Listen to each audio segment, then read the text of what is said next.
Armistice Day recalls the 11th hour of the 11th day of the 11th month. It was last Thursday.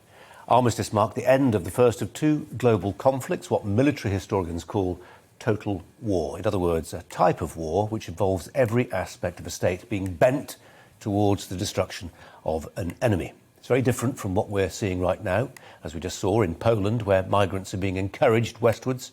Not total war, but hybrid warfare. Not a type of warfare that will destroy a country, but will leave it perhaps unsteady or weaker.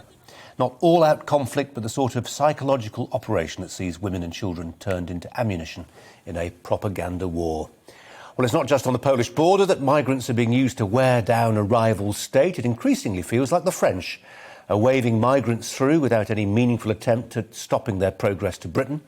It's worth noting that Armistice Day on Thursday last week, which marked the end of the first total war, was also a milestone in the emerging story of hybrid warfare. It was the date when the number of illegal migrants crossing the Channel to Britain in a single day passed the 1,000 mark. Of course, I'm not making a direct parallel between Emmanuel Macron of France and Alexander Lukashenko of Belarus.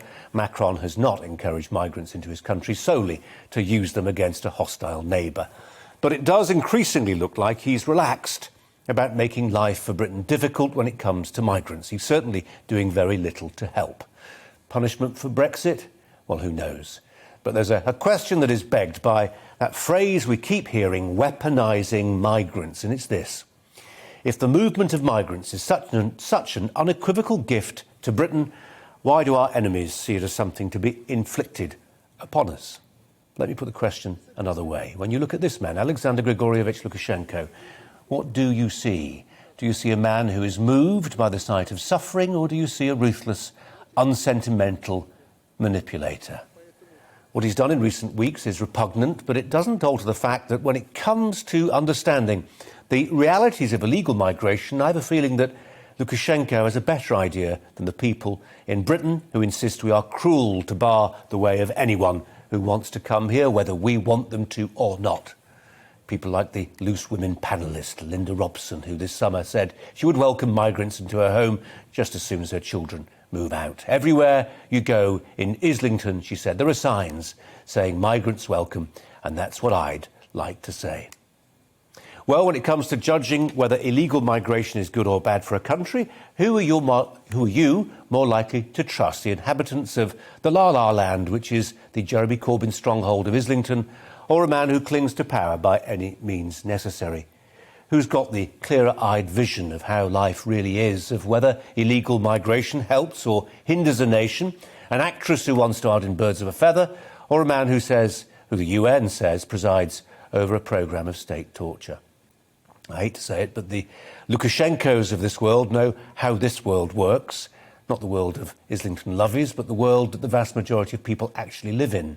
A complicated world which does not submit itself to the quixotic belief that just because someone wants to get into your country means they mean it well. Many will, but a minority may want to be here to commit acts of crime or terror. Sadly, it's not just the Fruit Loops in Islington who think borders are overrated. The outgoing head of the UK Border Force gave a speech last month to mark his departure. He described borders as a pain in the arse. So here's a little thought experiment for you. What would our borders look like if they were administered by hard men from a tough neighbourhood like Alexander Lukashenko? Politicians who see illegal migrants not as charity cases but as potential agents of chaos.